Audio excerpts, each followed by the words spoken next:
Boom. That's better.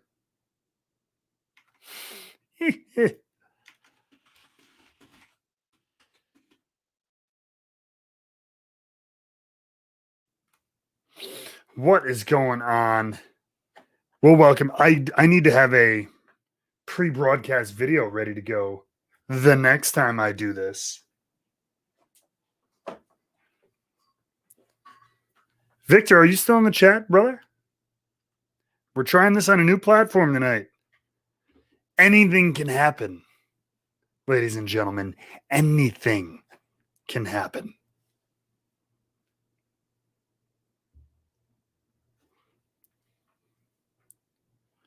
What's going on? What's going on, everybody? Yeah, so I'm in a new program. So we can this will be better for interviews. This will be better for when we do our fatal four ways and everything like that. This format will be much, much better. I don't have to worry about manually moving everyone's cameras around. You've probably seen people do this. I believe this is how Bourbon Pursuit does their multi-person live streams and stuff like that too. A lot of people do their things like this. This is StreamYard. So forgive me. I thought I had a video like my starting soon thing. I thought it would just play on repeat as long as I had it on, but apparently it just played through it once, and here I am. So it's all right. I go back and forth on those starting soon screens anyway. Half the time I think it's good because it kind of gets people ready to go, but then it's also like it's just this screen staring at you for 5 minutes. And why not just hang? You know what I mean?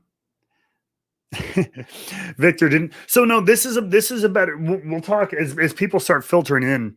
We'll talk a little bit more about this because, like, watch for example, Dresden, the almighty Dresden, just joined as a member, and I appreciate that, Dresden, very much. And now, as a result, I can watch. I can do this, and I can hey, and you can highlight him like that, which is a lot of fun too. We can do that with the super chats as well.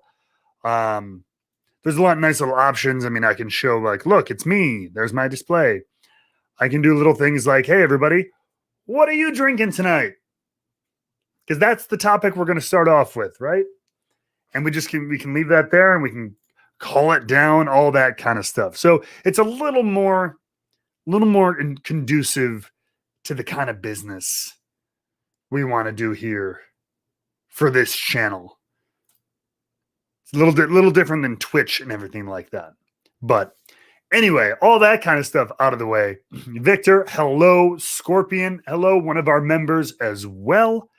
Victor, yes, there you are. But really quick, Victor, did you jump into the chat? You jumped into the chat before I even went live, which I don't know how that happened. I'm like sitting here, like just typing and like getting stuff ready. It was like 5:58. And Victor jumps in and goes, yo. And I don't know, but I hadn't hit live yet. Were you able to see me, Victor? Were you able to see me just sitting there? That's so weird. I wonder if the minute I create like the opening broadcast or whatever, it just puts me live, even though I didn't hit the button to go live. Technology, man. Technology. The bane and beauty of our existence, more or less. Well, okay. But Thomas D is in the house as well. Vinyl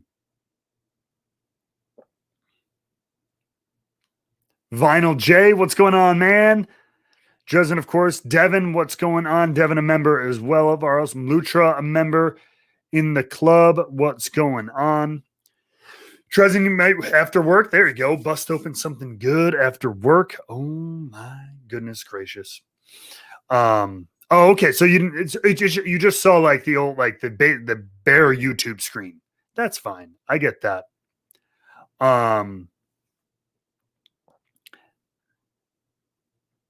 If you have okay, I got you, Vinyl. Yeah, maybe the chat box is just there. And if he's saying he just saw that, I have that old picture of the Weller lineup. that I used to use as like a placeholder banner.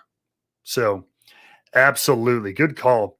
Oh, the only trouble is, so Dresden right now is using, I added the Sami Zayn pog to the chat, but I can't see it. I have to be in YouTube to see that. That's okay.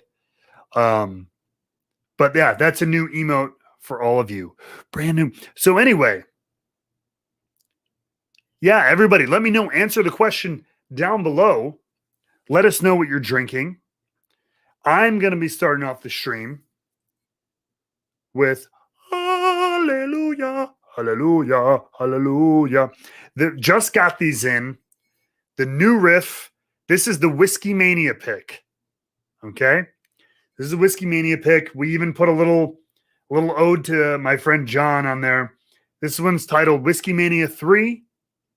And we put the quote, "You know what that means," in the middle. And it's a wrestling with whiskey pick. And I love it. For the non-store pick single barrels like ours, we get the etching, of course. Many of you who obviously got our last pick that we did together, you know how that is. Distilled on December 2nd, 2016, and bottled on 3/26 of this year. So this one, yeah, is just under 5 years. Like just under 4.5 years. So Thomas, or excuse me, Cobalt in the chat, has got some Maker's 46. Oh, Maker's 46 cask. I've seen that at the store. I have yet to get it. I got to try it out. But we're going to start with a little bit of WhiskeyMania, baby. Eric Smith, what's going on? Whiskey Mutant in the chat.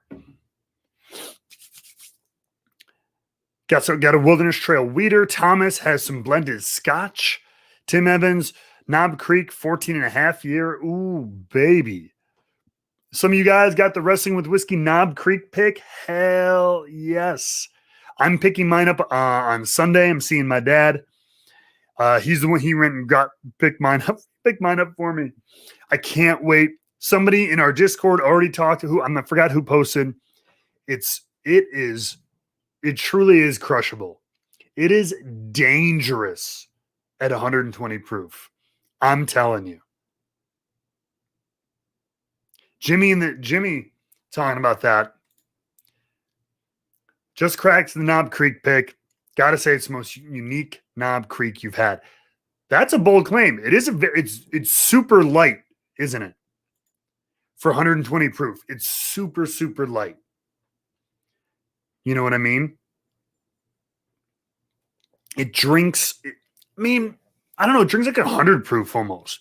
It's just lighter and sweeter instead of that bold, like punch you in the face with like peanut and caramel and like brown sugar and some. That's what I usually get from Knob Creek picks. I can't wait to get that. I'll probably be drinking it on next week's show. Also, in a quick update, though, Sam from Bardstown Bourbon Company is going to be coming on the show in a couple of weeks to talk about Bardstown Bourbon Company Fusion number 5, which, spoiler alert, Fusion number 5, guys and gals, if you see it on the shelf, pick it up. Their prices remain the same, $60, but it keeps getting better. I think 3 was kind of a weird mispoint for me, but this 5th one, it's 70% Bardstown Bourbon Company juice. They've got this really interesting high rye 4-grain in there, which is like 15% of the blend. But then like 56% of it is like their like 18% rye mash bill that's 4 years old. It's really, really good. I don't want to say it reminds me of MGP because everyone lose their mind. And then when it doesn't taste exactly like their Remus pick or their, Smoke Wagon pick, they're going to be mad at me. But it did give me a little bit of that vibe of like there was just this nice kind of florally rye spice. It was really well blended. Anyway, we're going to be talking all about Fusion. We'll talk about the new bottling line. We'll talk about all the crazy, awesome, super fun stuff that's always going on at Bardstown Bourbon Company, because I don't know. They've made a deal with the devil because they're like 5 years old, but they're like 10 years ahead of their schedule, and they're doing everything. Like, they had some incredible investors who believed in their vision. So they've got some money behind them, and they're able to open the bottling line. They're building like 10 more warehouses. They're contract distilling. They're making their own stuff. They're sourcing and collaborating and blending. They're doing literally everything, and they do it all well. And it's how, like, you got to be screwing up something. And then you go and you meet them and you're like, oh, and you're all really nice people too. Somebody, I don't know, made a blood pact with the devil. You know what I mean? I swear to God, like, sometimes I go meet Dan, go talk to Dan Calloway, and I'm like, I just want to punch him in the face. He's so nice. He's also tall, and I don't have very many people taller than me, so it intimidates me, and I want to just be mad about it. On that note, cheers to the Wrestling with Whiskey community. Thank you guys for coming out with me tonight for another live stream. I can't wait to dive back into this. I had a little bit this 6-year malted's crazy. Hope everybody's having a good week. Continue to let me know what you're drinking. I always like to know. Kimmel having some fighting cock.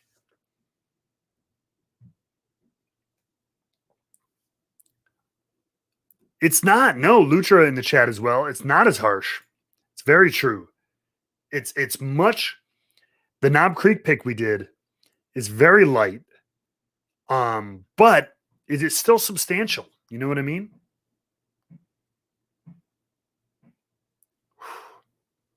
This is the WhiskeyMania pick. It's a lot lighter. Okay, I could do a side by side. I could do like all new Riff all night. I think I have an extra bottle sitting around of Riffle Rumble. Side by side. Should I do side by side?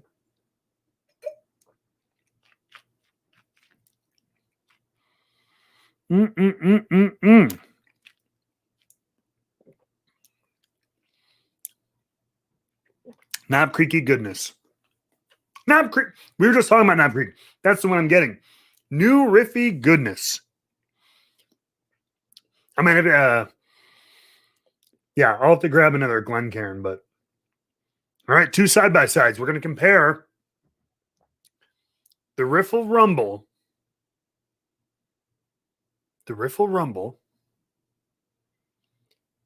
and then the WhiskeyMania. 2 titans of new Riff pickology. Okay, I love it.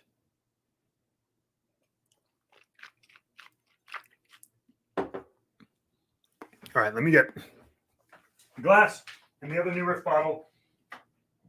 Make sure it's not an unopened one.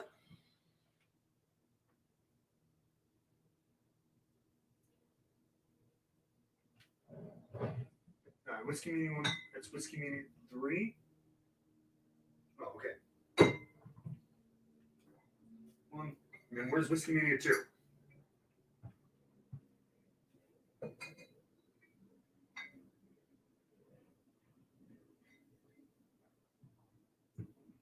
So this is ours. So we're doing 2 of these. Okay.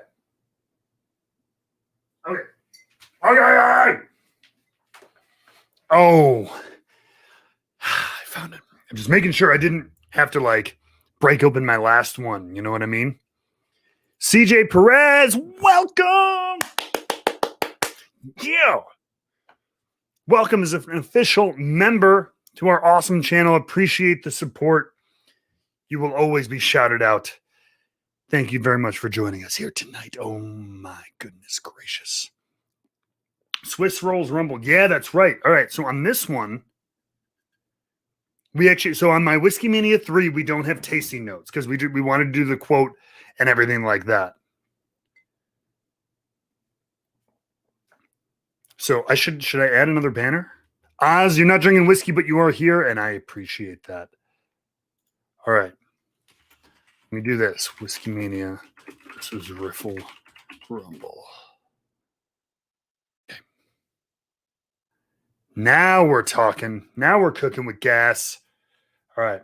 This is going to be a fresh crack, actually. This is my second to last of the Riffle Rumble.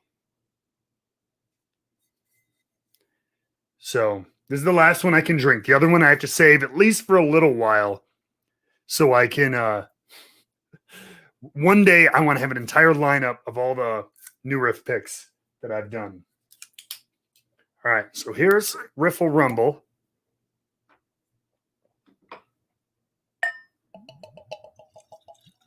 Okay. So Rumble on the right, WhiskeyMania on the left. Oh, yeah. Victor in the neck pour, best pour, baby. You damn right. You're damn right, Victor. Daria Chick, yes, it is. It is a very nice bottle. Some people don't like it. They don't like the frosted black fading into like the whiskey because then, you know, when it gets below that, you can really, I don't know. I think it's slick as hell. I think it's slick as hell.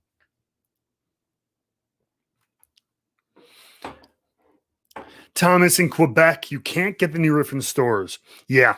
I mean, New Riff is still expensive. You can't get it here except for one store. The one big chain is the only person that has Benny's here in Chicago. Is the only place you can get it for right now. It sucks.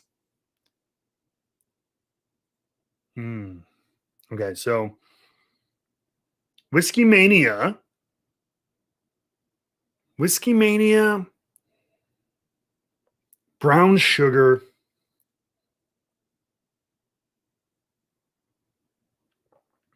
Tons of baking spice. A little bit of clove.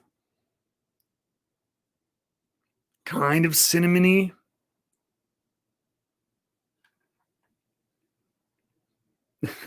Scorpion, here we go. Thank you. Super chat, Scorpion. Thank you very much. Scorpion's awesome. And by the way, Scorpion has also turned me on to the new, there is a Streets of Rage remake that I'm very excited to jump into on the Twitch stream. But if we're ever able to get a Japanese whiskey pick, it must be named New Japan Pro Whiskey. Joe, bravo. Yeah, it absolutely does need to be named that. I know, I'm trying to think. They do. So Kaio, I think, does single barrels. I've seen him at Warehouse Liquors here in the city. There was like CAYIO or KAIYO, something. It's not a brand I'm super familiar with, but they do single casks occasionally. Yeah, Scorpion, 100% we'd have to do that. So yeah, WhiskeyMania, tons of clove, baking spice, vanilla, a little bit of cinnamon, those kind of almost like Christmassy notes. Now moving over to the Riffle Rumble, we'll give it a little nose here. The Riffle Rumble almost has this like dusty funkiness to it. Thank you again, Joe. Appreciate you, brother. I mean, again, and this is a fresh crack of that bottle again. Lighter, man. I remember, you guys remember this, for those of you who were there when we picked it. It was the most interesting. It wasn't as bold as some of the other ones, but it was lighter. It's kind of a slightly off profile. It's got this kind of funk to it. You know what I mean? It's got this a little bit of dusty funk. I don't know what that is. Like, it's kind of like I'm never sure how to describe it. It's like this hazy, kind of peppery, but damp basement-y, just like ever so slightly in it. A little bit of alcohol vapor underneath that, though. Robert Shea drinking some 1792 small batch. Welcome. Can't go wrong with the old small batch from 1792. Yeah, we did. It was definitely interesting. Off profile for New Riff, which usually is bold in clove and baking spice and stuff like that. This is a little bit richer. This is funkier and lighter. And again, fresh crack, so the alcohol is a little bit stronger on the Riffle Rumble.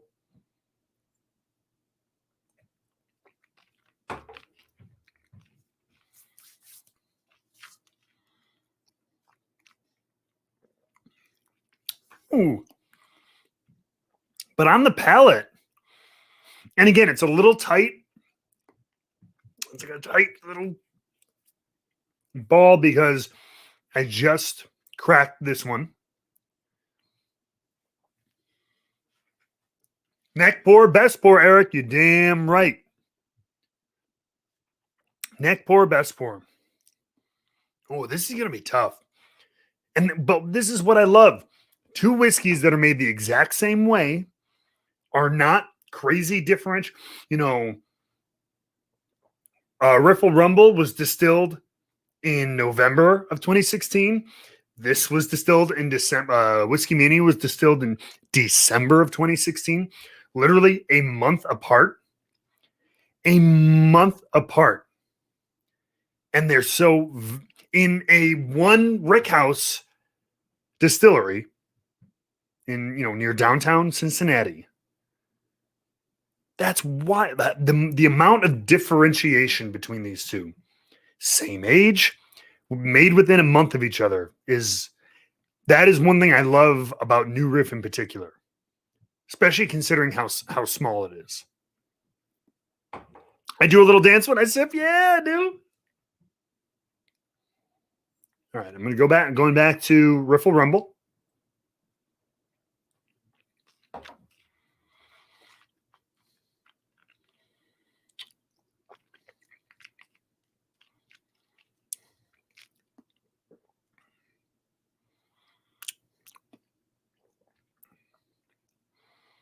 Ooh. Yeah, the spice is very lively there. Light dances all over the roof of your mouth, front all the way to back. Back to WhiskeyMania.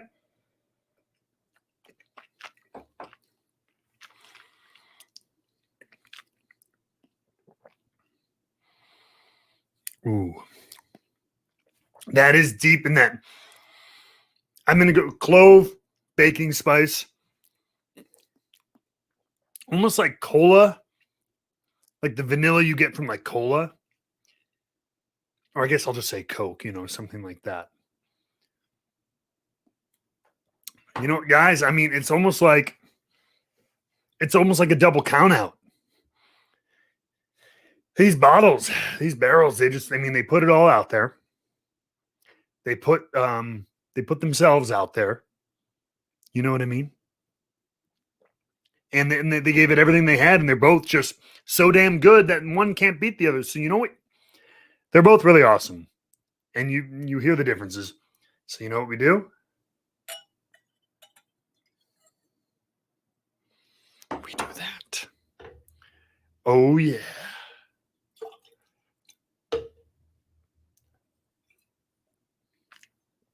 Clear that one for later.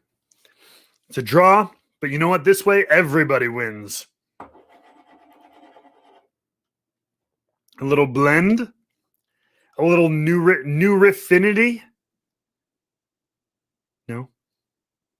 Nobody? No? Okay. New Riffinity.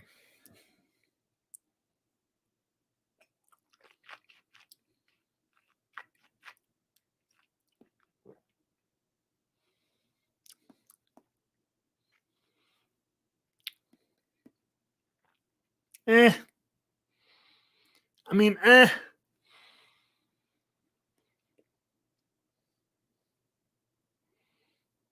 In Riffity, I don't know. Sometimes the whole is equal to more than the sum of its parts. Or excuse me, the sum of the parts are sometimes more than the whole. Those are better on their own than they are together. Yeah, no. Daria, it was not as good as I hoped. I thought I'd kind of get little bits of both, and they're both so good that I thought it would but that doesn't necessarily mean that they go together well.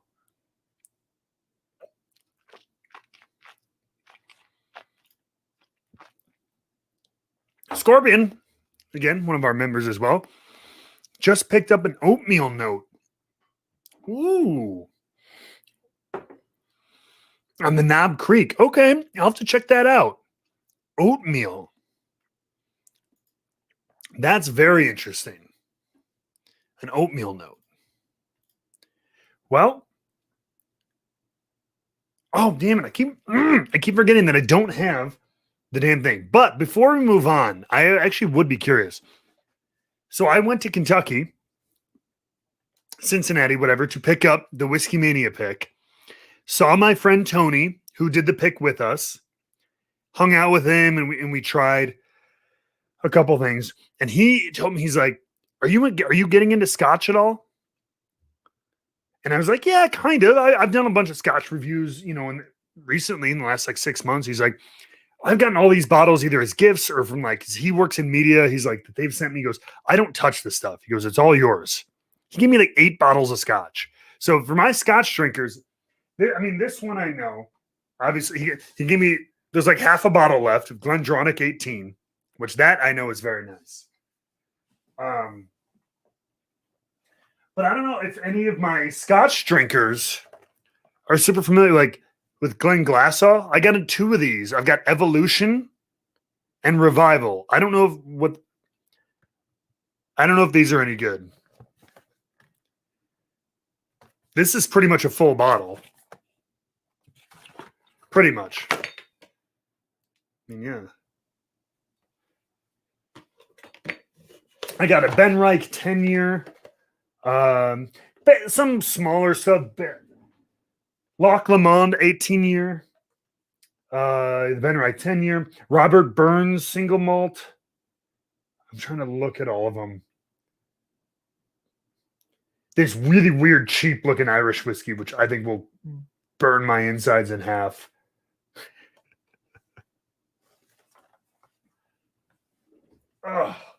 So I don't know. It'll be interesting stuff to try out. That's for sure. Tony does rule. Tony rules. Tony rules real good.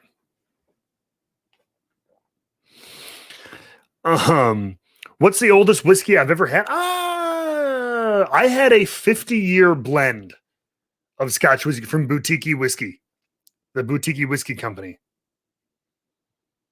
So, yeah, that was it was a blended Scotch, age dated 50 years. So,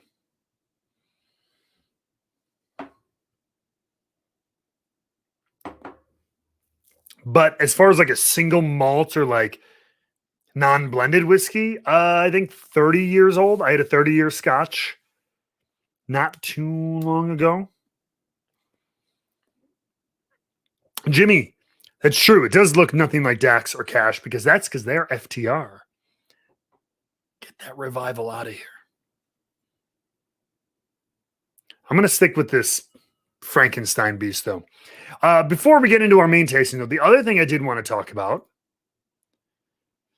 is sticker drama.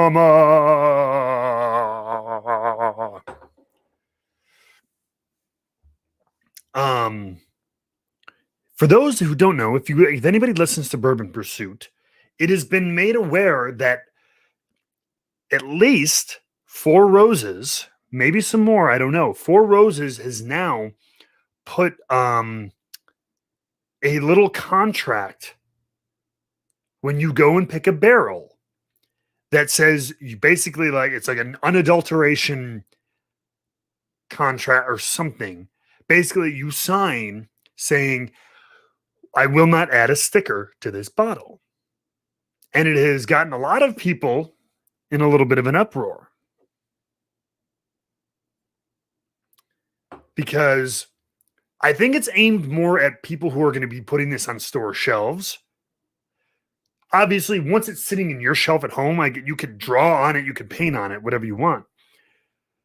But it's interesting that they're making even groups, though. They are technically making groups, even if they're not like a store owner coming in and picking a barrel. They're making groups sign this piece of paper that says they will not put any sticker or outside markings or anything on their bottles. And if you do, and they find out about it, you will probably be, nixed from getting any allocation of Four Roses barrel picks, which are getting more and more allocated as the years go on, as it is. It's harder and harder to get a Four Roses single barrel strength pick. So I guess my whole thing is I'm going to give you my opinion, but I want to hear your guys' opinions. Is that stupid? Is that over the top from Four Roses? Or do you get it? Does that make sense to you? If you were them, would you want to do something like that too? Would you enforce a similar statute, as it were?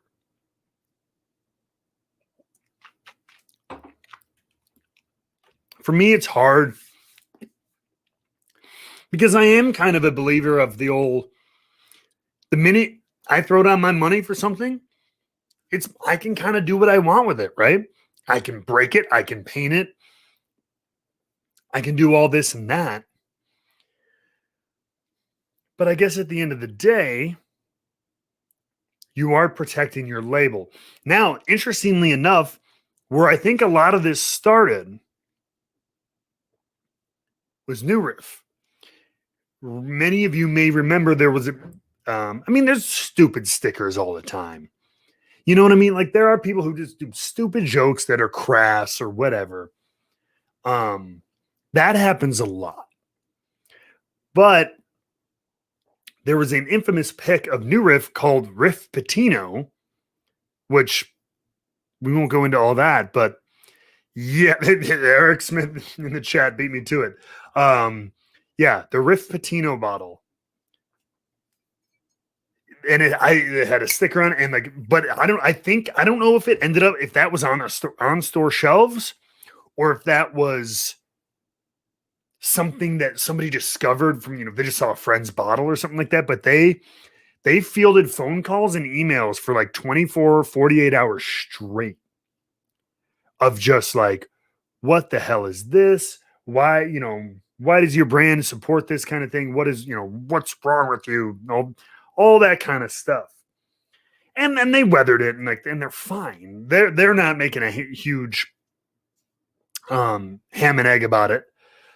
But it brought a lot of attention to the idea of what should groups and stores and clubs and everything be able to put on their bottles, and how far should you go to protect your brand if you're a bourbon company? I think I'm with you. I would imagine a lot of you probably feel like I do. I think I get it if you're going right to the store, like if you're going to Total Wine or even like an independent liquor store in Missouri, if it's going to be sitting out on the shelf and it has this sticker that has a cartoon guy going like blah, blah, blah, or something stupid that you think, or potentially has copyright infringement written all over it, you're using characters or logos or anything. If it's on a store shelf and somebody who doesn't know that group picks it up and is like, what? Interesting. And it makes the rounds and all that stuff. I get protecting it in that regard. But to tell a group that is outright like kind of, and I guess that's the issue, is because it all ends up going to a distributor and to a store, even if your group is going to buy the entire barrel and you have an arrangement. You know what I mean? But I think at the end of the day, obviously, you can do what you want. And we had a similar arrangement with Liquor Barn. If we were going to do stickers, they said like, hey, we'll put it in the box when it ships out, or like we can have it behind the counter. If people want the sticker, we can sell it to it. We can give it to them with the bottle, but we probably won't put it on the bottle on the shelf. Excuse me. Damn you, New Riff. New Riff Frankenstein. So Andrew in the chat pretty much hit that nail on the head too. And I think the biggest thing is just, you're not going to win that battle. You know what I mean? I get Four Roses' point, but you're not going to win that battle. It's like the school over here by us in the city. They tell us we can't bring our dogs onto like the field behind the school because it's school property. No dogs allowed. I'm like, yeah, okay. I guess you can make that rule, but people have been bringing their dogs to this field for like 20 years now. It's kind of an impromptu dog park. And it's just like, you're not going to win that fight. You can tell me to leave today. We're all going to be back tomorrow. You can tell everybody like you are not allowed to put stickers on this. My only worry is that like if a Facebook group shows off their sticker on their Four Roses bottle that never touched a store shelf, that never made it to the public eye, and they're just showing off their Four Broses pick, and they're all wearing, I don't know, Tommy Bahama shirts and drinking Glencairns or something. I hope that wouldn't get them, that group or whatever, like nixed from a list. You know what I mean? Stuff like that.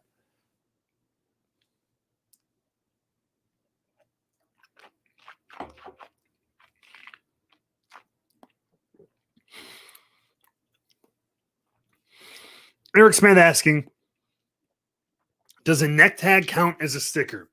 So, good question. I don't know. So, to be totally fair, I believe I remember hearing that the contract says something along nothing. Nothing can be added other than what Four Roses adds themselves. You cannot add anything extra on top of what they do for their bottles.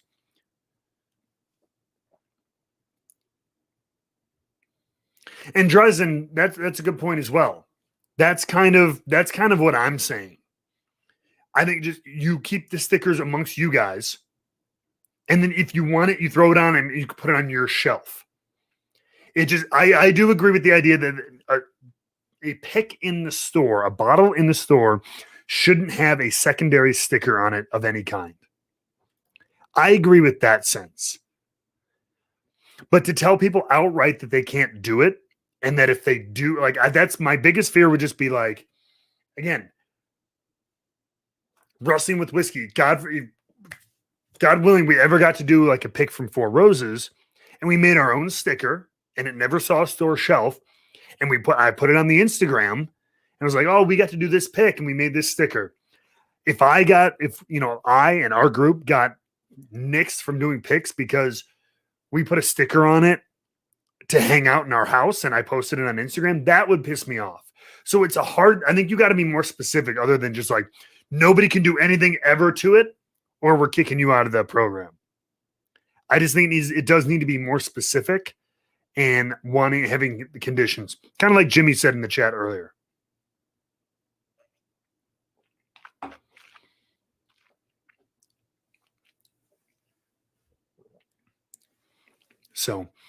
So the other side of this too, by the way, Fred Minnick brought this up. He did not name names. He didn't say who was sending it to who. But did you guys know some of the big distillers, again, no names were mentioned, are now sending letters to people who make and like sell, bourbon bottle lamps or bourbon bottle soap dispensers or light fixtures or candles, as anything like that, anything that still has the label on it or whatever like that. Now they're getting cease and desist letters basically from the big distilleries.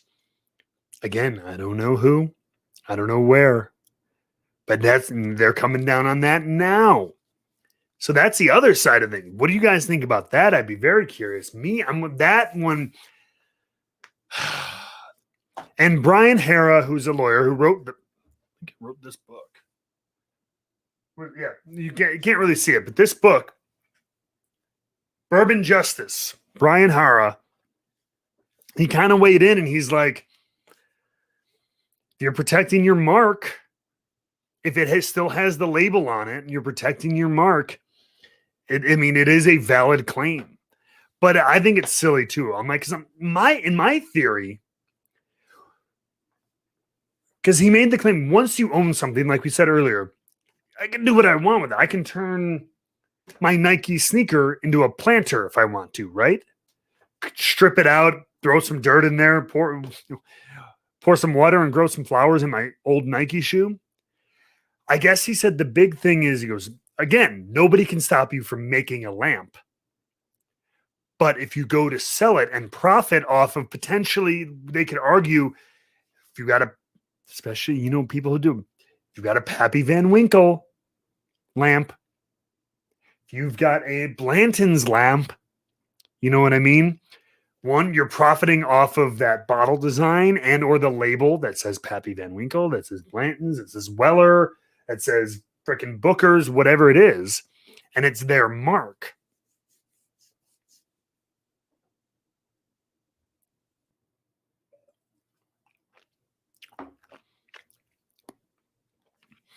It's going to be worse if they send cease and desist and then start manufacturing. Jimmy, fair point. Fred Minnick brought up a great point, which was why do they not start licensing their branding or their label? You know, like, hey, I've got a couple of your bottles. I want to sell them as lamps or whatever.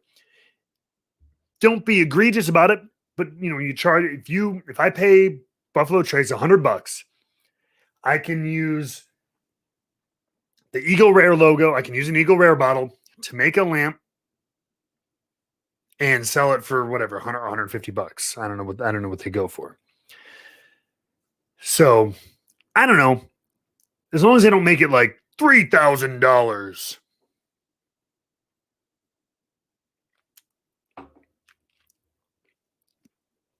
Scorpion coming in. Something for TV production company hitting my channel with a DMCA strike because I uploaded a video of my friends doing a cover song at another friend's party. Touche. It's bullshit, right? It is. And you know what? Lucha brings up a good point. It's like recycling. Lucha, another one of our members. A lot of places, don't recycle glass and stuff like that. I think that's a small thing. I mean, that makes up a very small amount of the people who have bottles and buy bottles and either throw them away and don't recycle them and everything. I will say it is small, but it's a valid point. At least somebody's trying to reuse it and make something out of it other than just tossing it into a place that's probably not going to recycle it properly. I 100% agree with that. 100% agree with that. That newer Frankenstein sucked. I'm really disappointed. I'm really disappointed in that. But to me, that seems more egregious than the sticker thing even. I don't like it.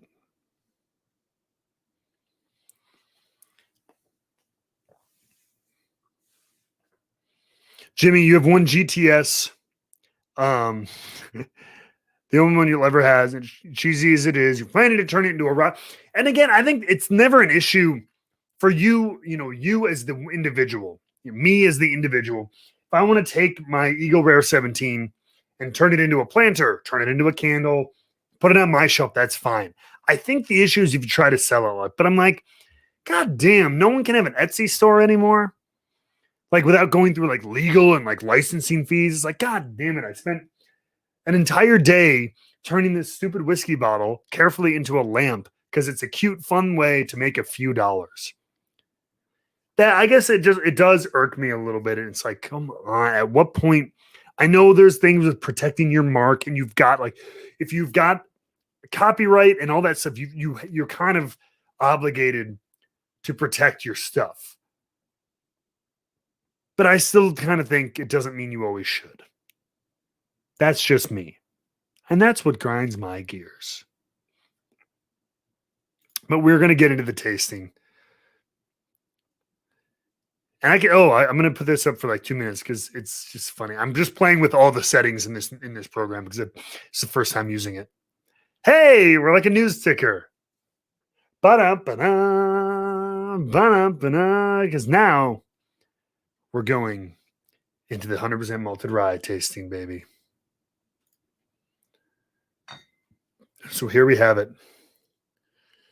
6 year, the oldest age-dated whiskey to come out of New Riff Distilling, which is interesting because it's a small run, limited release. Which makes you realize you're like, well, then if this is the oldest age-shaded thing they've put out, that means they must have probably put this in a barrel when they were first distilling things. Like their bourbon. Which means they've probably got 6-7 year of their standard bourbon out there, or a good number of barrels that are 6-7 years old. So it makes me, it does make me wonder. This was obviously kind of an experiment. So when they started laying down whiskey, they probably laid down a few experiments too. They were ready to put this one out. And I can't wait, which I'm just saying, there might be 6, 7, 8 year new Riff out there at this point. I don't have it off of my head when they laid down their first barrel ever. But it was probably a little bit before 6 years ago. So we're going to try this, and then I'm going to do this another side-by-side. I also have just to compare, the new Riff Bottle and Bond Rye. 4 year, 90. So this one is 95.5 rye, right? 95% rye, 5% malted barley. Classic MGP, style mash bill, Indiana rye, right? This one is also 100 proof. This is Bottle and Bond, right? This is still Bottle and Bond, 100 proof. This one is 100% malted rye. There's no barley, no malted barley. So the malting of the rye has helped with the enzymes in the distilling process, which is usually what you have malted barley for. When you have like bourbon, when you have like corn, rye, malted barley. Malted barley helps with the enzyme conversion. Like I think that's what it is. To help the chemical process go. So I would imagine if you malted the malted the rye, and it's all malted, then you don't need to add malted barley to it to help with that enzymatic process. So, but it is all rye. It is a pure rye. There is no corn.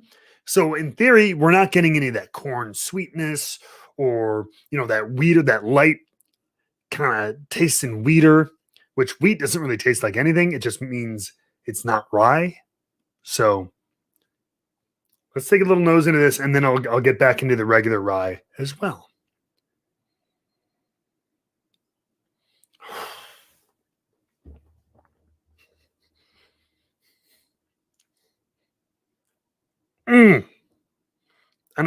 I don't often get sexual about whiskey, but goddamn. The only downside to this program, to this like interface with all these little banners and stuff like that, is I have less control over like media. Like I can't play music or sound effects, which I can do through my other application. So like if I wanted to, I could hit a sound effect like, ooh yeah. So I'll probably bounce back and forth between the two.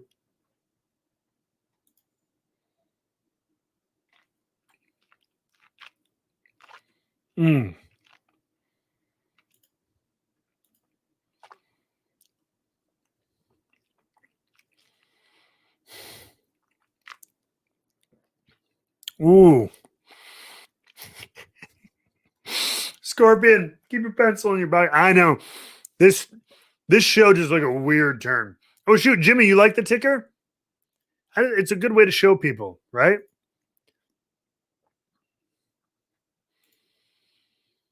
We can put whatever we want in that thing. I'm glad you. All right, I'm going to leave the ticker up for Jimmy. But so this has got so. Oh my god! I fucking love this. I don't like. Yeah, and you know what? New perk. If you join us, so right down below, I'm giving I kind of letting give you the Patreon, right? It's one of the things we do around here. So you can ask our straight shooting podcast guests, get your own question read on air and answered. And you can be a part of our fatal 4-way potentially. So you bring up a great point, Jimmy. For social, I'm saying this right now, breaking news. If you are part of the social media sipping tier of our Patreon, there's only 2 tiers right now. if you are, and which is amazing, and I appreciate all your support. If you're a part of that, you can request to have your ad on the bottom of the live stream like this. How about that? So if you're like, hey, I want my Instagram just for an episode or half an episode or something like that, where I want my Instagram on there. Follow so-and-so. Or if you have a business, if you're like, hey, follow my business. I got a photography Instagram or something like that. It's an option. You don't have to take it, but for all our social media sipping members, that's an option. I will put whatever you want in a ticker on the bottom of the screen for these streams and advertise something for you. So the malting process, oh my God, just adds so much. There's roundness, richness, and depth to it. Normally a rye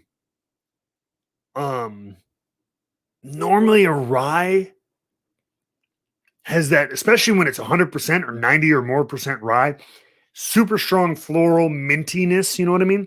And you can almost like smell that underneath everything. Like it's there, that herbaceousness, all that stuff is there, but it's just like covered with this gooey caramel.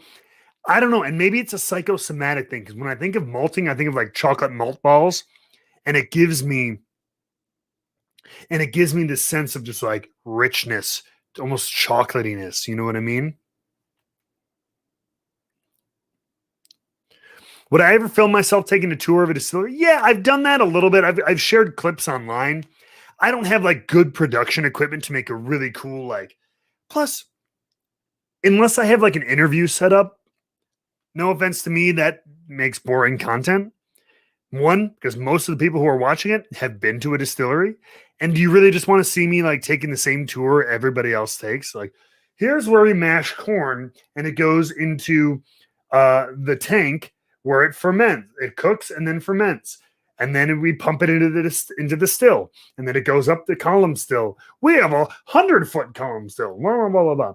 I'm not making fun of the distilleries. It's just like the process of making bourbon is pretty much kind of the same. That being said, once distilleries have opened up a lot more, I would love to make a video going to the new Riff, not the new Riff, excuse me, Bardstown Bourbon Company bottling facility. I would love to do that. You know what I mean? Victor, upgrade. I did say anything within reason. I'm not going to put like a bunch of like sexually explicit weird shit down at the bottom of the screen. But I don't care. You got a Twitch channel, you got a YouTube channel, you got an Instagram, you got a hardware store, whatever you want. Okay. But anyway, getting back to the malted freaking rye.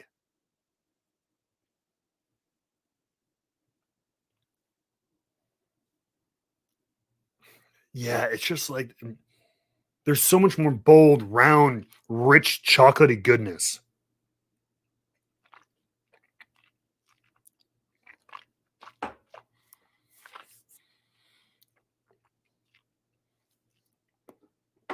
Ooh. Mm.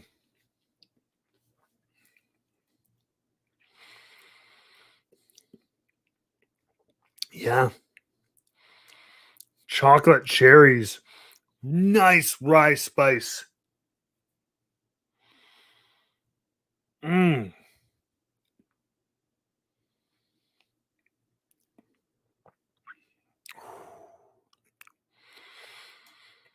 Okay.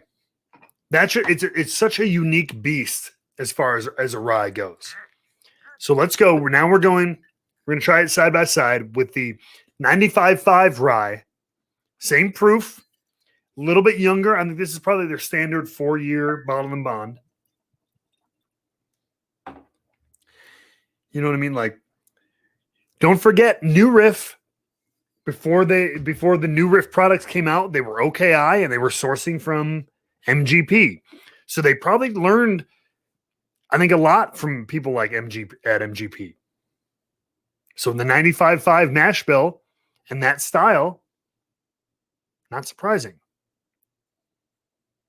And oh yeah, right out of the gate. This is awesome too, but this is way more verdant, if that makes sense. Like this is fresh cut grass, mint leaf all the way, like mojito mint leaf. You know what I mean? A little bit of like fruit, like cherry in there. Grassy mint though is what blasts through on the nose.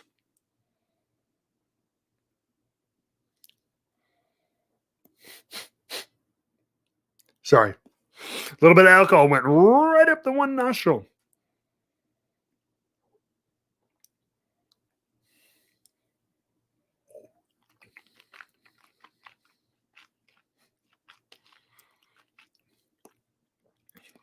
So that's rye.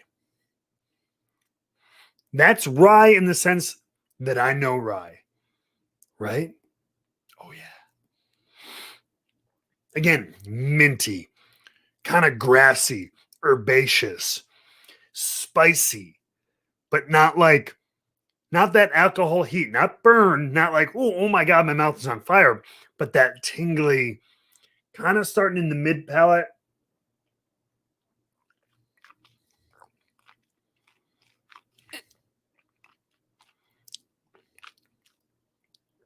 Ooh.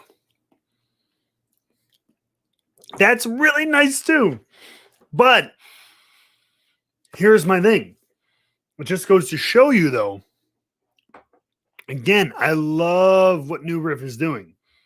So 2 bottles, about 2 years in difference, which is significant. But again, we know rye can be excellent at 2 years old, and rye can be great at 20 years old. So 2 years is significant, but at the same time, not crazy. So similar age, both almost 100% rye, but this one being malted and this one just being a standard rye. These are 2 utterly different beasts. Utterly different beasts. Like malted, regular, like it's like they're not even from the same distillery. It's kind of crazy with the malting, that whole malting thing. And more companies are doing that. Rabbit Hole did that with their Cave Hill, like 2 or 3 kinds of like malted barley, like malted rye and 2 kinds of malted barley or something. Chattanooga is using things like malted rye for as standard in their bourbon and in their whiskey. Like the malted rye is standard instead of just being like, oh, it's just rye, and then we use malted barley, like malted rye, malted barley. So the high malt, that Tennessee high malt bourbon in Chattanooga, you know what I mean? Malting is been making a big appearance in American whiskey, both rye and bourbon. So keep an eye out for that shit. Okay.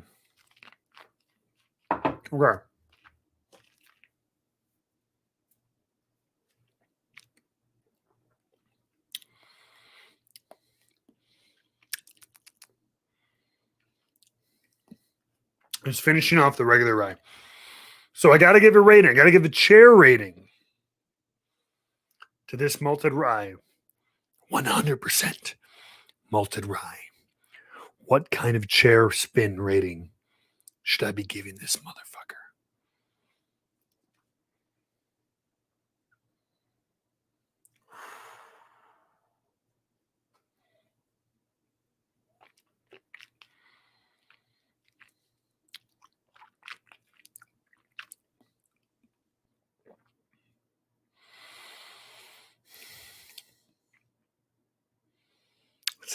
It's layered. It's rich. It's got the spice. I mean, hot diggity damn.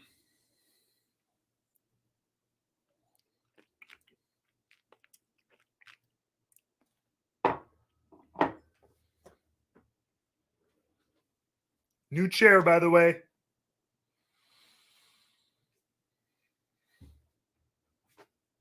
One, two, three, 4. What?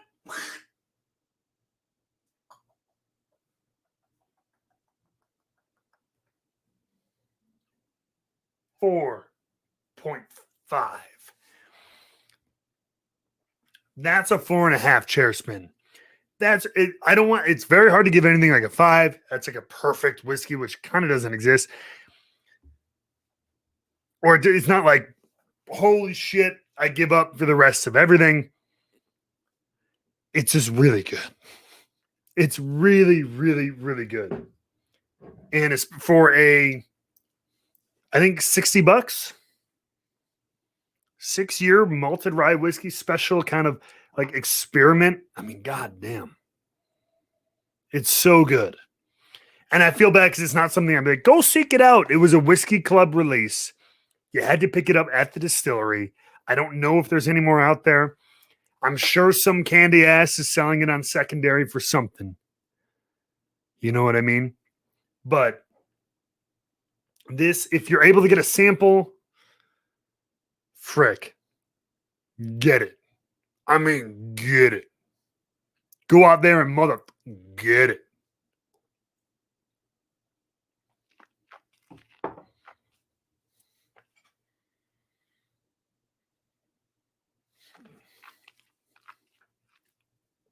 It was my dealo.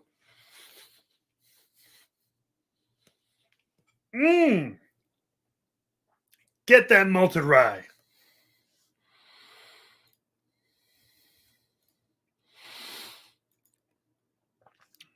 But seriously, it's really freaking good.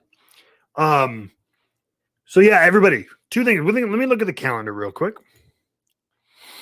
So on Wednesday, the 23rd, we will be having Sam from Bardstown Bourbon Company talk about fusion. So that's 2 weeks from tonight. I'm thinking for the next fatal four-way with members of our Patreon community. Again, if you're on that social media sip and tier, you get a chance to be on a live episode of this every single month. We'll be having 3 of our members on here every month. I think we'll do that on the 30th. That'll be the last day of the month. We'll bring in some topics. We'll bring in some whiskey. We'll have a good time. Scorpion, thank you for becoming a member officially. You are a fantastic support. Thank you so much. Joe, you are awesome. Thank you for the super chat earlier as well. I really do quite appreciate you. You better recognize, baby. Yeah. So guys, again, check out the ticker, patreon.com/wrestling with whiskey. Eventually also check out, Wrestling with Whiskey on Instagram, Wrestle Whiskey on Twitter, all that good stuff.